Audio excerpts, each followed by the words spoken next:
안녕하세요. 저는 얼마 전에 이혼하고 싱글이 된 30대 후반의 여성입니다. 원래 다른 분들의 사연을 출퇴근하며 듣기만 하다가 문득 저의 이혼 사연도 쓰면 재밌을 것 같아 사연을 보내요. 사실 제가 지인들에게 저의 이야기를 하는 편이 아니라서 친구들도 저의 이혼 사실을 모릅니다. 그런데 얼마 전 뻔뻔하고 기가 막힌 짓거리를 벌인 남편이라는 작자에게 제대로 복수를 했어요.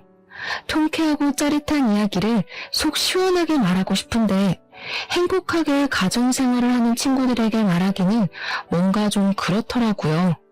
그래서 여기 청취자분들께 저의 이야기를 한번 들려드릴까 해요. 끝까지 잘 들어주세요. 저와 남편은 결혼 전 같은 회사에 다녔습니다. 남편은 정규직, 저는 계약직이었는데 남편은 선배 사원들은 물론 계약직 사원들에게까지 친절하고 어려운 부탁도 잘 들어주었어요. 그런 모습이 좋아 보였던 저는 남편에게 호감이 생겼고 그 후 연애를 한 뒤 결혼까지 앞두게 되었죠. 결혼을 생각하고 처음으로 시댁에 갔던 날 저는 시어머니를 보고 깜짝 놀랐습니다. 시어머니가 저를 어릴 때 키워주셨던 돌아가신 할머니와 쌍둥이가 아닐까 싶을 정도로 닮으셨더라고요. 시어머니는 저를 반기시거나 제게 웃음이 보이시지는 않았지만 그래도 참 좋았답니다. 시댁은 우리 집에서 30분 거리에 있는 수도권 근교의 시골 마을이었어요. 시아버지는 예전에 돌아가셨고 시어머니는 농사를 지으시면서 수확한 농작물을 인터넷으로 판매하고 계셨습니다. 우리는 결혼을 준비하며 서로의 금전 상태를 공유했는데 남편은 직장 생활을 오래 한 것에 비해 모은 돈이 얼마 없었어요.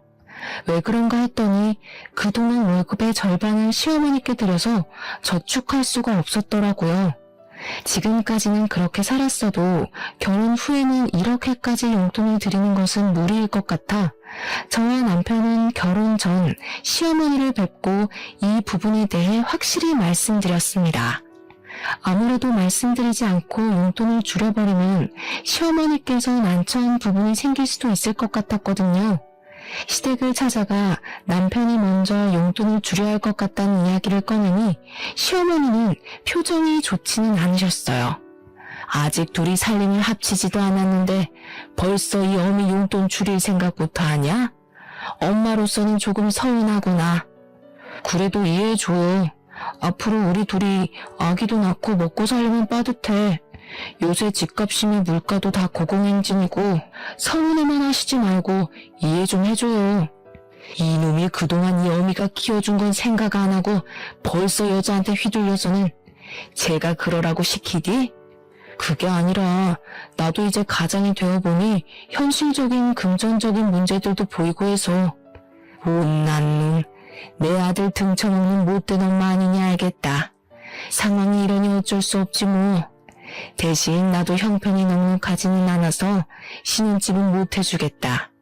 매달 들어오던 용돈이 줄어서 나도 먹고 살기 힘들어지지 않겠니? 시어머니는 용돈을 줄이는 것에 대해 반기시지 않았지만 결국 우리의 뜻을 따라주셨어요. 대신 집 마련은 도와줄 수 없다고 말씀하셨죠. 이 사실을 알게 된 친정 부모님은 저희 신혼집을 마련해 주신다고 했지만 저나 남편이나 우리의 힘으로 시작을 해보고 싶어서 일단 원룸의 월세방으로 신혼집을 마련했습니다. 넉넉하지는 않지만 마음은 풍족했던 결혼 후 저와 남편은 주말마다 시어머니한테 가서 농사일과 인터넷 판매를 도와드렸어요. 사실 주말에는 집에서 쉬고 싶기도 하고 남편과 단둘이 오붓한 시간을 보내고도 싶었지만 남편이 어머니 혼자 농사 일하기 힘들어하셔서 걱정된다고도 하고 시어머니가 돌아가신 할머니 같다는 생각에 피곤해도 좋은 마음으로 시댁에 갔습니다. 그렇게 3개월이 지났고 결혼 전부터 다녔던 회사와의 계약이 끝났어요. 그래서 저는 회사를 관두고 새로운 일을 구하려 했으나 경기가 어려워서인지 면접 보러 오라는 연락조차 받지 못했습니다. 그 덕에 전 생각지도 못하게 전업주부가 되었죠. 회사 생활을 하다가 집에 있으려니 몸은 편하기는 하지만 이제 사회에서는 제가 쓸모가 없어졌다는 생각에 마음이 울적하더라고요. 하지만 저와는 다르게 시어머니는 점점 바빠지셨습니다. 시어머니의 농작물 판매가 입소문이 나면서 주문량이 많아지기 시작했고 시어머니 혼자 처리하기 힘든 상황까지 되었죠. 하루는 집에 있는데 시어머니한테 전화가 왔어요. 얘야, 이제 나도 나이가 먹어서 일하기가 너무 힘들구나. 지금 주문도 너무 많아서 나 혼자 모든 일하기가 벅차. 너 지금 회사 계약이 끝나서 집에 쉬고 있다고 들었는데 여기 와서 나 좀 도와주지 않을래? 사실 시어머니 이런 부탁이 편하게 들리지는 않았지만 돌아가신 할머니가 꼭 제게 부탁하신 것 같아 무시는 할 수 없었어요. 그래서 많은 고민 끝에 시댁과 같은 동네의 자그마한 주택으로 이사를 하게 되었고 저는 시어머니의 일을 도우며 시댁의 모든 대소사에 다 참여했습니다. 힘들기는 했지만 제가 시댁의 유일한 며느리에다가 회사에 다니는 것도 아니었으니 당연히 해야 할 일이라고 생각했어요. 일 자체는 크게 힘들지 않았습니다. 생각보다 저는 도시 생활보다 시골 생활이 더 재밌었고 음식 만드는 것은 결혼하기 전부터 좋아했던지라 문제가 없었어요. 다만 시어머니는 항상 동네 사람들 앞에서 자신이 엄청 좋은 시어머니인 것처럼 말하고 다녔습니다. 여기에 종종 올라오는 사연처럼 며느리를 괴롭히거나 막말을 하지는 않았지만 그래도 시어머니는 시어머니였어요. 항상 은근슬쩍 맛있는 음식들은 남편이 먼저였고 밥도 남편은 따뜻한 밥, 저에게는 매번 찬밥을 주셨죠. 결혼 후 처음으로 맞았던 제 생일날이었습니다.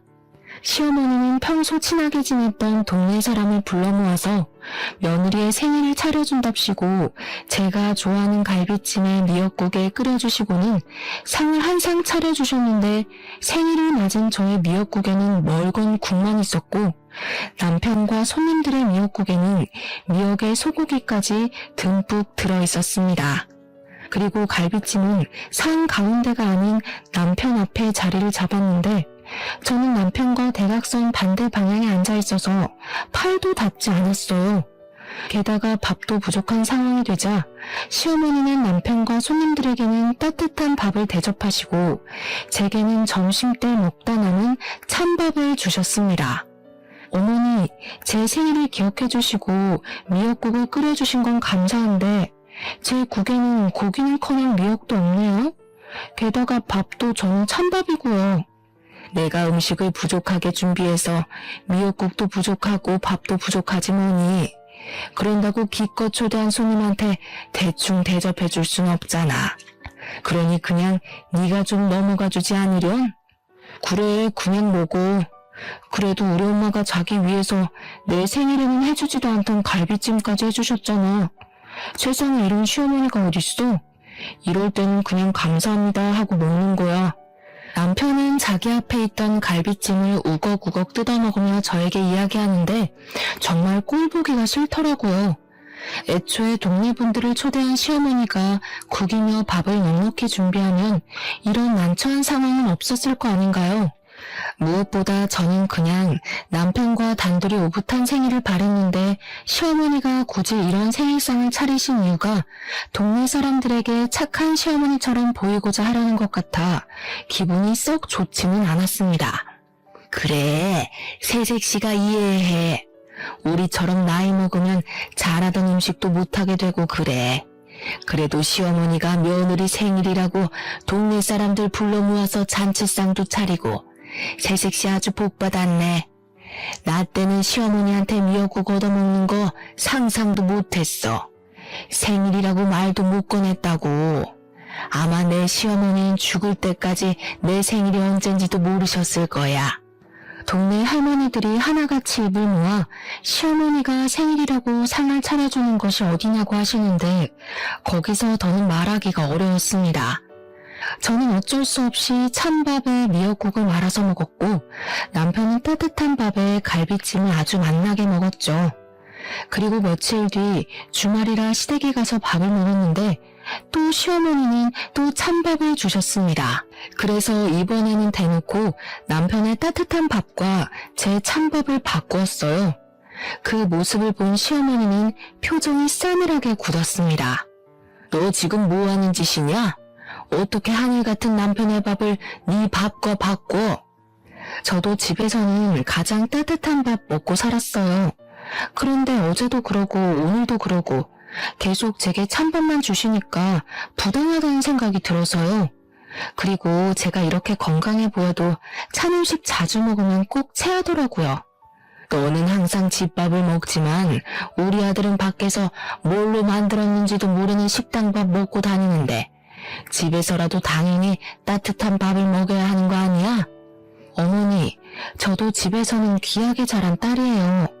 막말로 제가 집에서 놀기만 하는 것도 아니고 어머니랑 같이 일하는데 저도 따뜻한 밥 먹을 권리 있다고요. 너는 결혼 전에도 다달이 우리 아들이 내게 주던 돈도 줄이더니 참 당돌하네. 옛날에는 시어미 말에 며느리들이 아무 말도 못했는데 정말 세상이 어찌 돌아갈는지. 아이고, 억울해서 못 살겠다. 에이, 밥 안 먹으련다. 시어머니는 결국 화가 나 큰 방에 들어누웠고 남편은 꼭 밥상머리 앞에서 눈치 없이 그렇게 행동해야겠냐며 저를 구박했습니다. 다음날 남편은 회사에 출근하고 저는 시어머니가 걱정돼 아침부터 시댁에 찾아갔어요. 시어머니는 여전히 머리를 싸매고 누워 계셨고 시어머니의 소식을 들은 동네 할머니들이 시모가 걱정돼서 집에 오셨습니다. 저는 집에 오신 분들에게 과일이라도 대접하려고 부엌에서 주전부리를 꺼내 시어머니가 누워 계신 큰 방 앞으로 갔어요. 형님, 며느리가 나 일 도와준다고 여기 온 건 너무 고마운데 며느리 눈치 보느라 너무 힘들어 죽겠어.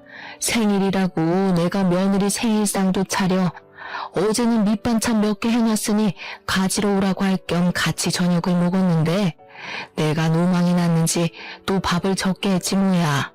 그래서 나는 밥 한 숟갈도 못 뜨고 며느리한테는 찬밥이라도 줬지. 그런데 그거 가지고 나한테 따박따박 대들더라니까. 말년에 아들이랑 같이 산다고 되게 부러웠는데 또 그렇지만도 않네. 나라도 진짜 억울했겠어. 이렇게까지 며느리 생각하는 시어머니가 세상에 어디 있다고 말이야. 젊은 년이 버르장머리만 없어서 내가 어떻게 한 소리 해? 그러지는 마셔. 아무리 며느리라지만 남의 집 귀한 따님인데 그러면 쓰나. 그래도 내 옆에서 같이 일도 도와주잖아. 간간히 용돈도 주고 말이야. 비록 며느리 때문에 용돈이 줄기는 했지만 그래도 그게 어디야? 저는 시어머니가 동네 어르신들에게 하는 이야기를 들으니 정말 어이가 없었습니다. 그래도 일단 손님들 대접은 해야겠기에 방문을 여니 이미 동네 어르신들은 시어머니의 이야기만 듣고 저를 위아래로 훑으시며 혀를 끌끌 차고 계셨어요. 내가 솔직히 남의 집 일에 이래라 저래라 간섭하기는 싫지만 그래도 내가 한마디만 할게. 솔직히 세상 천지에 며느리에게 밥상 차려다 주는 시어미가 어디 있니? 기왕에 시어미 도우러 여기 왔으면 좀 잘 좀 모셔. 이게 뭐니 이게?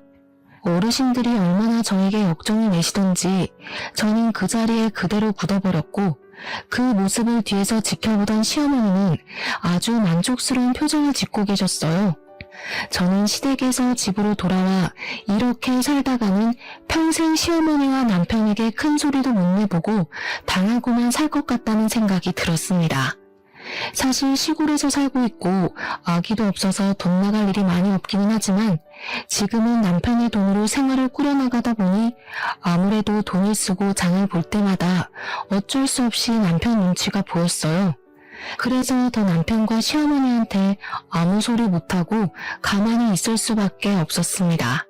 그래서 돈을 벌어야겠다는 생각에 저는 아르바이트라도 하려고 했으나 외진 동네이다 보니 마땅한 일자리가 보이지 않았어요. 저는 오랜 고민 끝에 시어머니처럼 인터넷 쇼핑몰을 열어보기로 했습니다. 일단 여기저기서 쇼핑몰을 효율적으로 운영하기 위한 공부를 시작했고 오전 오후에는 시어머니의 일을 도왔고 저녁과 밤에는 저의 쇼핑몰 일을 했어요. 다행히 한두 개씩 판매가 되기 시작했고 수익만으로 먹고 살 만큼은 아니어도 한 달에 100만 원 정도는 벌 수 있었습니다. 남편과 저는 각자의 일로 아주 바쁘게 시간을 보내고 있었던 어느 날이었어요. 그날은 꿈자리가 왠지 모르게 뒤숭숭했습니다. 제가 원래는 머리만 대면 코를 골며 자고 꿈도 거의 꾸지 않는데 그날은 이상스러우리만큼 악몽을 꿨어요. 꿈자리가 뒤숭숭하고 괜히 엄마가 보고 싶어서 엄마에게 전화했는데 엄마가 전화를 받지 않았습니다. 그리고 잠시 후 아빠에게 전화가 왔어요. 엄마가 장 보러 갔다가 교통사고를 당하셨고 사고가 너무 크게 나서 현장에서 사망하셨다고 합니다. 저는 그 소리를 듣고 바로 장례식으로 달려갔고 남편도 바로 장례식장으로 갔어요. 얼결에 시작한 엄마의 장례식은 정신없이 흘러갔습니다. 그리고 둘째 날 시어머니한테 부고 문자를 분명히 남겼는데 시어머니한테 아무 연락도 없고 오시지도 않았어요. 기다려도 오지 않자 저희 아빠가 먼저 남편에게 시어머니는 언제 오시느냐고 물었습니다. 저희 엄마 그러니까 허리를 삐끗하셔서 거동이 불편하다고 오시지 못한대요. 아까 저한테 연락이 왔어요. 못 와서 죄송하다고요. 아이고 그러셨어? 그럼 내일은 오시는 거지? 아마 봐야 할 것 같아요 상황을. 남편은 분명히 어제까지만 해도 멀쩡하시던 시어머니가 갑자기 허리를 삐끗하셔서 못 오신다고 했습니다. 저는 허리를 얼마나 다치셨길래 차로 1시간도 걸리지 않는 장례식장에 못 오시나 싶어 걱정되었어요. 그래서 시어머니께 연락을 드려보았지만 전화를 받지 않으셨습니다. 그리고 다음날 발인하고 장례식이 다 마무리될 때까지 시어머니는 나타나지 않으셨어요. 아빠는 대놓고 말씀은 하지 않았지만 끝내 연락도 오지도 않은 시어머니에게 서운한 듯한 표정을 지으셨습니다. 그렇게 장례식을 마친 후 집에 오는 길에 남편에게 시어머니 많이 다치셨냐고 물었어요. 우리 엄마? 허리는 무슨 그냥 수확할 것도 많고 피곤하다고 해서 못 오신 거야. 뭐? 그럼 어제 우리 아빠한테는 왜 허리를 다치셨다고 이야기한 거야? 아무리 그래도 장인어른한테 일이 너무 많아서 못 온다고 이야기하면 좀 그렇잖아.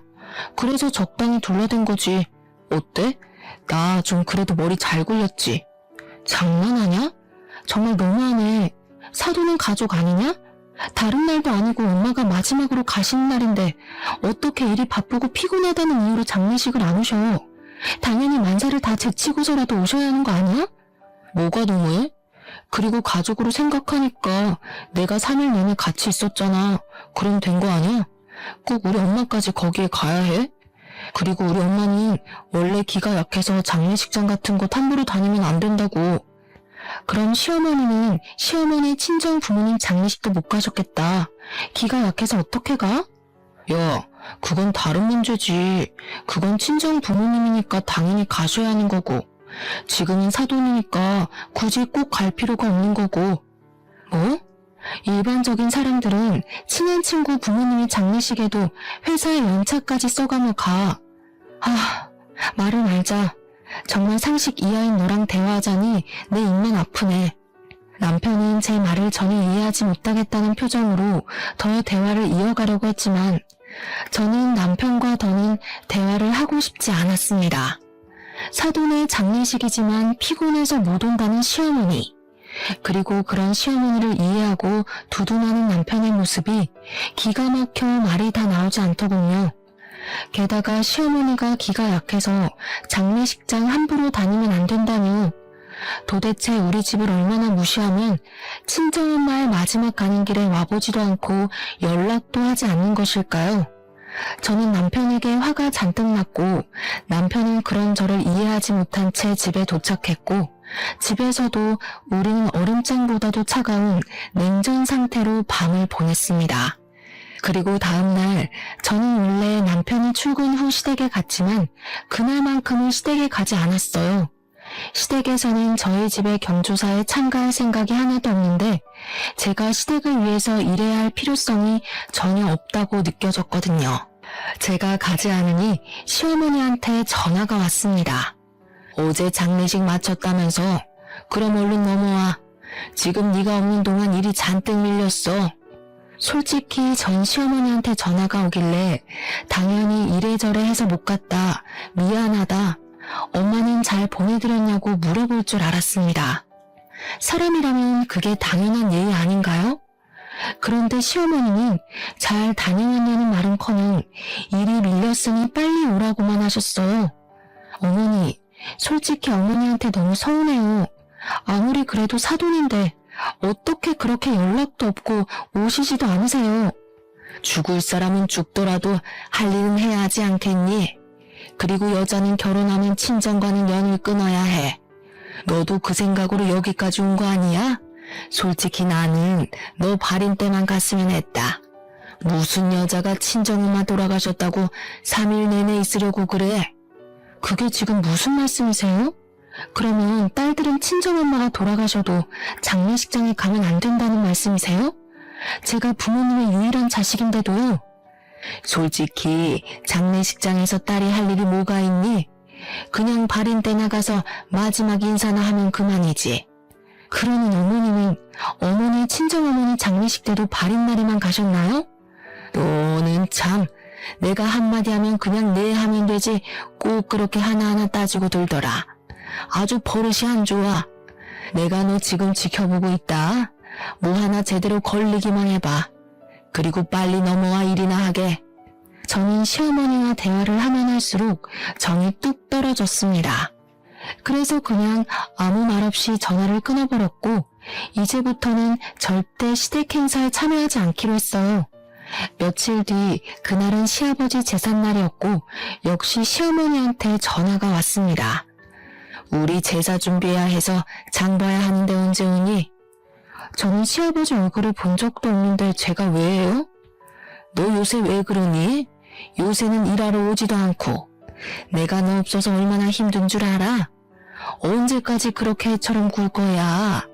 넌 이 집의 며느리야. 그럼 며느리 도리는 당연히 해야 하지 않겠어? 시어머니는 저한테 며느리의 도리를 운운하며 도대체 왜 그러냐고 저에게 화를 내셨지만 저는 그냥 전화를 끊어버렸습니다. 그리고 그날 밤 퇴근한 남편이 저에게 얘기 좀 하자며 도대체 요새 왜 그러냐고 묻더라고요. 내가 안 그러게 생겼어? 다른 일도 아니고 장례식인데 오시지도 않고 오자마자 위로는커녕 일부터 시키고 어떻게 그래? 그럼 산 사람은 살아야지. 사람 죽었다고 생업을 다 포기하니? 그리고 누구나 다 나이 먹으면 죽어. 다만 장모님은 조금 그 순간에 일찍 온 것뿐인데 도대체 언제까지 그렇게 방황하면서 살 건데? 누가 언제 생업 포기하래? 너네 엄마 평생 일하지 말랬냐고. 그냥 딱 하루, 이틀만 와달라는 거였잖아. 아니 1년 365일 중에 길어야 단 이틀도 우리 엄마를 위해 시간을 못 내? 그것도 인생에서의 마지막 날을. 지금 이 시기가 얼마나 바쁜 시기인지 너도 알잖아. 지금 바짝 일해서 1년을 먹고 살아야 하는데. 그리고 너네 엄마 장례식 때 나만 가면 됐지. 우리 엄마도 꼭 가야 해. 저는 남편의 이런 말을 전혀 이해할 수가 없었고 그날 남편과 저는 큰 소리를 내며 대판 싸웠습니다. 다음 날이 되어도 남편에 대한 화난 감정은 풀리지 않았고 저는 너무 답답한 마음에 엄마를 모신 곳으로 갔어요. 엄마 앞에서 한바탕 울고 나니 답답했던 마음이 어느 정도 풀렸습니다. 어느 정도 진정을 시킨 후 다시 집으로 가려고 나왔는데 모텔 앞에서 모텔을 바라보며 서 있는 남편을 보았어요. 그런데 그 옆에 웬 여자가 있었고 그 여자는 아주 해맑은 미소로 남편의 팔짱을 끼웠습니다. 딱 봐도 남편과 그 여자는 모텔에서 나오는 길이었어요. 누가 보아도 남편과 그 여자는 애인 같아 보였죠. 저는 너무 화가 나 견딜 수가 없었고 이제 이 남자와 나는 더 이상 같이 살지 못하겠다 생각이 들었습니다. 저는 일단 남편과 그 불륜녀가 함께 팔짱을 끼며 다정하게 걷는 모습을 사진 찍었어요. 그리고 그날 밤 퇴근한 남편에게 오늘 어디에서 뭘 하고 있었냐고 물었습니다. 뭐 하긴 뭐해. 회사에서 여태껏 일하다 왔지. 무슨 갑자기 뻔한 질문을 해? 일? 하긴 뭐 일도 하긴 했겠다. 그런데 이 사진은 뭐야? 저는 남편과 불륜녀가 함께 모텔에서 나와 팔짱을 끼고 길을 걷는 사진을 보여주었습니다. 남편은 처음에는 거래처 여직원이라는 말도 안 되는 소리를 했다가 결국 잠깐 만나는 사이였다고 시인을 하더군요. 유부남의 여자랑 잠깐 만나고 할 게 뭐 있어? 이런 걸 바로 불륜이라고 하는 거야, 이 멍청이야. 싸울 필요도 없이 그냥 이혼하자. 솔직히 너나 나나 요새 많이 서로 힘들었잖아. 아이도 없으니 그냥 깔끔하게 갈라서자고. 이혼? 이혼하면 우리 집 일 누가 해? 내가 그 좋은 회사 그만두고 엄마 옆에서 일할 수 없잖아. 그리고 너랑 내가 이혼하면 우리 집 대소사는 다 누가 챙겨? 당장 명절 차례상부터 시작해서 김장 제사까지 누가 하냐고. 살림은 또 누가 하고? 나 절대 이혼 못해. 자기 엄마는 우리 엄마 장례식 때 오지도 않았으면서 이혼을 하자고 하니 자기네 집 일할 사람 없다며 이혼하지 말자고 하는데 정말 기가 막히고 코가 막힐 노릇이더라고요. 너네 집 일은 네가 알아서 해야지. 그걸 왜 나한테 말해? 솔직히 말해서 우리 엄마 장례식 때도 오지 않은 시어머니를 내가 왜 도와야 하는데, 내가 왜 그런 시어머니를 도와서 너네 조상 차례상도 차리고 너네 가족 먹을 김장도 하고 제사상도 차려야 하냐고. 난 절대 못해. 그냥 이혼하자. 네가 이혼 안 한다고 해도 내가 이혼 소송할 테니까 그런 줄 알아. 우리 어디 한번 끝까지 가보자고. 다음날 저는 남편이 출근하자마자 바로 이혼 변호사를 찾아갔습니다. 제 상황을 이야기하니 일단 확실한 증거를 잡아야 이혼 소송에서 이기고 위자료까지 받을 수 있다고 했어요. 그래서 저는 일단 남편이 불륜을 저질렀다는 증거를 수집하기 위해 일주일 동안 남편이 출근한 후 남편의 회사 근처로 가보았습니다. 하지만 남편도 생각이 있는지 회사 밖으로 나오지 않더라고요. 하긴 바보가 아닌 이상 이미 한 번 걸렸는데 또 여자를 밖에서 만나지는 않았겠죠. 그래서 결국 일주일 동안 아무 소득을 얻지 못하고 집에 터덜터덜 돌아왔습니다. 그런데 남편이 주로 사용하는 노트북이 켜져 있었고 메신저도 로그인이 되어 있더라고요. 사실 저는 한 번도 남편의 핸드폰이나 노트북을 몰래 본 적이 없었습니다. 아무리 부부이고 가족이라고 해도 그건 예의가 아니라는 생각이 들었거든요. 그런데 이렇게 된 이상 저는 증거를 수집해야만 했고, 그래서 남편의 메신저를 몰래 보았습니다. 남편의 메신저에는 어떤 여자와 사랑의 대화를 나눈 증거가 한가득 있더라고요. 저는 화가 너무 나서 터질 것만 같은 심장을 부여잡고 하나하나 차근차근 읽어보았는데 정말 욕이 절로 나왔어요. 남편은 대낮부터 모텔 대시라고 퇴근 후에는 만나서 데이트까지 알차게 즐겼습니다. 저는 여기서 밭일하고 쇼핑몰 일하느라 바빴는데 남편은 다른 여자랑 주말마다 만나서 여기저기 쏟아냈다고 생각하니 정말 화가 머리 끝까지 치밀어 올랐어요. 저는 반드시 이 둘을 가만두지 않으리라 다짐하며 일을 갈았죠. 그렇게 혼자 정신 나간 여자처럼 욕을 하다가 겨우 마음을 진정시키고 메신저의 모든 내용을 이미지 파일로 저장했습니다. 그런데 노트북에는 이것 말고도 정말 이상한 것이 있었어요. 여자 화장실을 몰래 찍은 듯한 영상이 한가득 있더라고요. 이게 뭔가 싶어 자세히 보니 그 여자 화장실은 제가 결혼 전 남편과 다니던 그 화장실이었고, 영상 속의 여성분들 얼굴 중에는 제가 아는 여성분들도 있었습니다. 순간 남편과 같은 회사 다닐 때 회사 여자 화장실에 변기가 막혔을 때마다 앞장서서 도왔던 일이 떠올랐어요. 사실 회사 다닐 때 이상하게 여자 화장실의 변기통이나 하수구가 종종 막혔었거든요. 그때마다 다른 사람들은 화장실 하수구나 변기통을 뚫는 것을 싫어했습니다. 그런데 남편만은 달랐어요. 여자 화장실이 또 막혔어요. 도대체 뭐가 문제이지? 제가 한번 봐볼게요. 여자 화장실 잠시 들어가도 되죠? 그럼요. 솔직히 일도 많으시고 바쁘신데도 이렇게 항상 앞장서서 도와주셔서 감사해요. 그 뒤로도 변기나 하수구가 막힐 때마다 여직원들은 남편을 찾았고, 남편은 인상 한번 찌푸리지 않고 바로 뚫어주어서 다들 너무 고마워했었거든요. 저는 설마 하는 마음에 일단 회사 다닐 때 친하게 지냈던 사장님의 막내딸에게 전화해서 부끄럽지만 남편이 몰래카메라 촬영을 하는 것 같으니 확인해 달라고 했습니다. 사장님의 막내딸은 아직 회사에 다니고 있었고 다른 사람들보다 쉽게 사내 CCTV도 확인할 수 있었어요.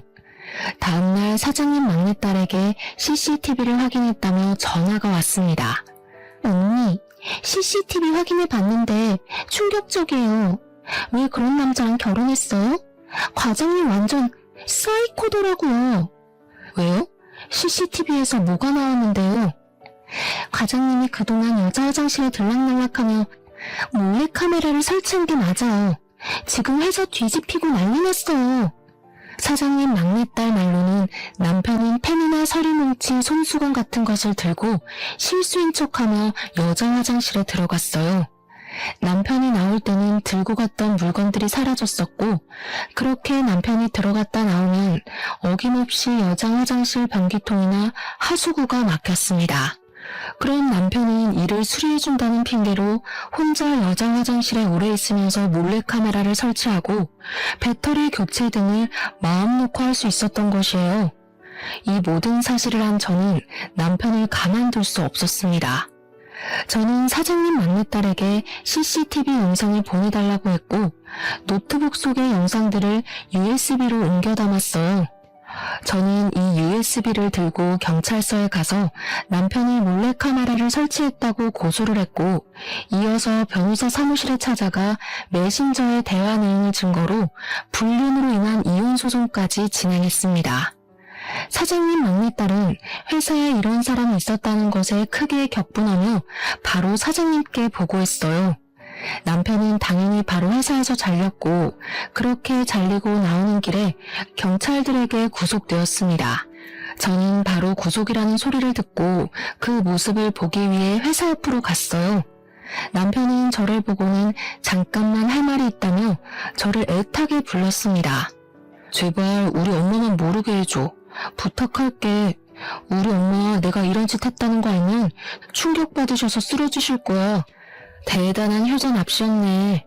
네가 한 짓거리가 잘못됐다는 건 아나 봐? 그걸 아는 새끼가 이딴 짓을 해? 지금 많이 반성하고 있어. 나도 내가 왜 그랬는지 모르겠다니까. 제발 우리 엄마한테는 아무 말 하지 말아줘. 그리고 너 아직 회사 여직원들이랑 가끔 연락하지? 그 여직원들이랑 친하게 지냈잖아. 여직원들에게 선처를 바라는 탄원서 좀 부탁할게. 우리 그래도 결혼까지 한 사이잖아. 안 그래? 그렇지. 결혼까지 한 사이이긴 하지. 그런데 말이야, 나 지금 변호사 사무실에 이혼한다고 너한테 소송 걸었어. 우리 이제부터 남남하자. 뭐? 소송? 네가 무슨 수로? 내가 이혼 합의 안 해주면 우리는 이혼 못해. 알지? 그야 네가 아무 잘못이 없을 때고. 근데 너는 조강지처 내버려두고 다른 년과 불륜을 저지른 유책 배우자라서 너의 합의 따위는 필요 없더라고. 그리고 그 년이랑 아주 사랑의 대화를 진하게 나눴더라. 네가 그걸 어떻게 알아? 네가 어젯밤에 노트북을 안 꺼냈더라. 메신저도 그대로 로그인되어 있고. 잘했어. 그 덕에 네가 잘못한 것 만천하에 다 알리고 나도 이혼할 수 있게 됐네. 평소에는 도움이 안 되더니 막판에 아주 큰 도움 줘서 고마워. 남편은 제 말에 분노를 이기지 못해 난리를 쳤습니다. 그리고 저는 집에 가려는데 시어머니한테 지금 당장 마을 회관으로 오라고 전화가 왔어요. 사실 굳이 만나고 싶지도 않았지만 자기 아들이 몰래카메라를 찍고 경찰서에 잡혀갔다는 소식을 들으면 어떤 표정을 지을까 궁금해서 마을 회관으로 달려갔습니다. 얘야, 나는 네가 그동안 며느리 노릇을 하나도 하지 않았지만 그래도 싫은 소리 한 번 안 하고 꾹 참았다. 그런데 갑자기 우리 아들한테 이혼 소송이라니 그게 말이 된다고 생각하니? 맞아. 너 저번에 너네 시아버지 제사 때도 오지 않았다면서? 그리고 요새 너네 시어머니 얼마나 일이 많은데 어떻게 일을 하나도 안 도와줄 수가 있어? 이번에 혼자 반일하다가 너네 시어머니 허리를 삐끗했어. 기왕 여기까지 온 거 너네 시어머니 좀 잘 모셔라. 너네 시어머니 같은 사람이 세상에 어디 있니? 사실 그동안은 시어머니가 동네 사람들 앞에서 온갖 착한 척해도 그냥 가만히 있었습니다.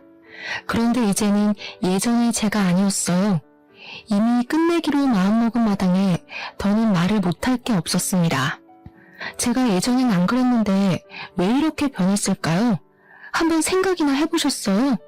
지금 그게 무슨 말이냐? 우리 엄마 돌아가실 때 어머니 오셨어요? 네, 정말 바쁘면 못 올 수도 있죠. 그럼 최소한 전화라도 하셨어야죠. 세상에 사돈이 돌아가셨다는데 아무 말 안 하는 그런 사람이 어딨어요? 사실 그동안 저 시어머니가 거의 돌아가신 할머니 같아서 애틋한 마음에 저 혼자 시댁일 다 발벗고 나섰었어요. 할머니 생각에 일부러 여기까지 이사도 왔고요. 그런데 그 결과 저만 호구가 되었네요. 지금 너네 엄마 장례식 안 갔다고 여태 삐져서 시위하려는 게냐? 그래서 이혼까지 해? 아니요.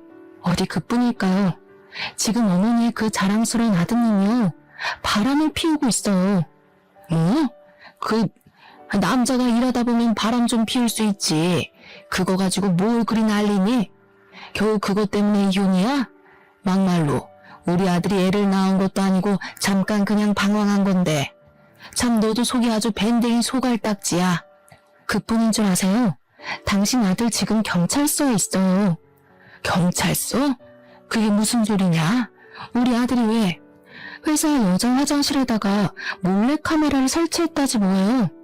노트북에 여자 화장실 몰래카메라 사진이 쫙 깔려있더라고요. 그래서 제가 경찰서에 그대로 넘겼더니 아줌마 아들이 구속돼 버렸어요. 뭐? 그걸 네가 고소했다고? 너랑 우리 아들은 부부의 연을 맺었어. 부부는 힘들 때 같이 하는 게 부부 아니니? 어떻게 너는 네 남편을 그렇게 경찰서에 홀라당 넘길 생각을 해? 네가 어떻게 우리 집에 이렇게 뒤통수를 때려? 어떻게? 이 못돼 먹은 년. 시어머니는 제게 못된 년이라고 하면 난리였지만 아까와는 다르게 다른 할머니들이 아무도 시어머니의 말에 동의하지 않았습니다. 오히려 시어머니를 곱지 않은 시선으로 바라보았죠. 형님들, 저것이 내 아들을 경찰서로 잡아넘겼대요. 이게 말이나 됩니까? 아이고, 집에 여자 잘못 들여서 이게 지금 뭔 난리야. 아이고, 나 죽네. 이봐, 여자 화장실에 몰래카메라를 설치했다는데 그건 아들이 잘못한 것 아닌가? 아들이 잘못했으면 당연히 벌을 받아야지. 그렇게 잘난 아들 뒀다고 자랑하더니 이건 뭔. 아무튼 이제 더 들을 이야기도 할 이야기도 없으니 우린 가네. 다시는 연락하지 마. 솔직히 맨날 은근히 며느리 차별했으면서 맨날 착한 척은. 다들 갑시다. 동네 할머니들은 난리치는 시어머니를 두고 다들 각자의 집으로 가셨고 저도 바로 저의 집으로 돌아갔어요. 그 뒤로 남편은 기나긴 재판 끝에 징역 10개월의 집행유예 2년이 선고되었습니다. 그리고 남편이 불륜을 저질렀다는 증거가 입증되어 감옥에서 이혼하게 되었어요.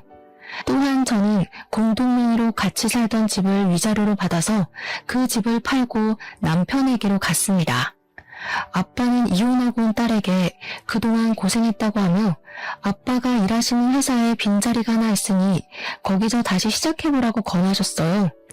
사실 아빠는 20대 때부터 지금까지 한 회사에서 계속 근무하셨고 지금은 이사님이십니다. 회사가 크지는 않지만 그래도 월급 한 번 밀리지 않았고 꾸준히 월급도 오르고 있어요. 그렇게 저는 아빠 회사에서 사무직 직원으로 일하고 있습니다.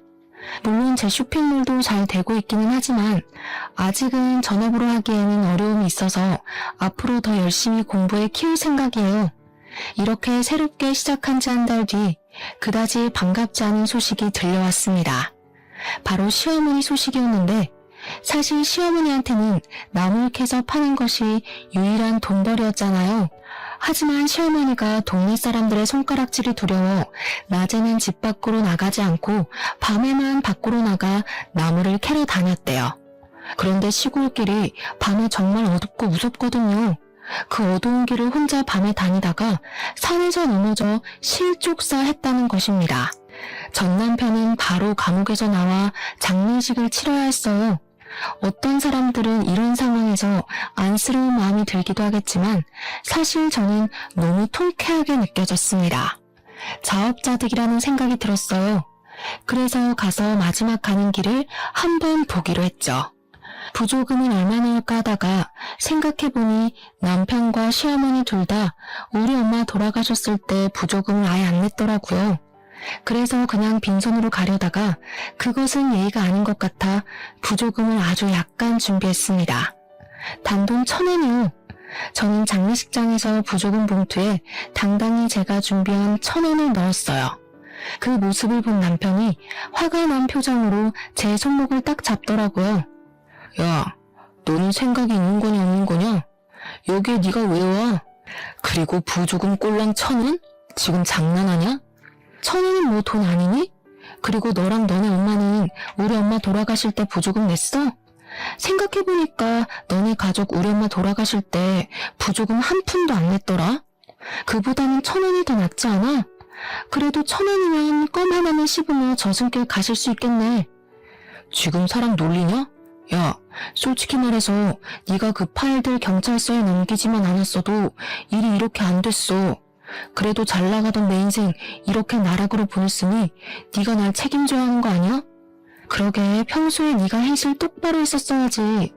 아휴, 이미 다 끝난 마당에 너랑 말싸움해서 뭐하니?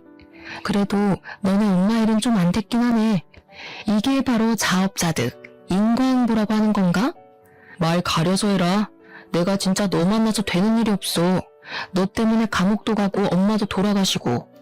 전 남편은 자기가 그동안 잘못한 것은 생각도 하지 않은 채 모든 것을 다 제 탓으로 돌렸습니다. 감옥에 가서도 여전히 반성은 전혀 하지 않은 듯 했어요. 저는 전 남편의 이야기를 들으니 어렵게 잡고 있던 이성의 끈을 놓아버렸습니다. 그래서 장례식장 앞에 있는 여자 화장실로 들어가 대걸레를 들어왔어요. 대걸레는 뭐냐? 우리 엄마 마지막 가는 길 깨끗하게 가시라고 청소라도 해주려고? 아니, 아무리 봐도 네 머리에는 똥만 가득 찬 것 같아서 너 좀 청소 좀 해주려고. 저는 이 말과 동시에 대걸레를 전 남편의 얼굴에 비볐습니다. 야, 이 똥만 가득 든 놈아. 네가 걸레 같은 짓을 하고 다녀서 이렇게 된 건데 그걸 왜 내 탓을 해?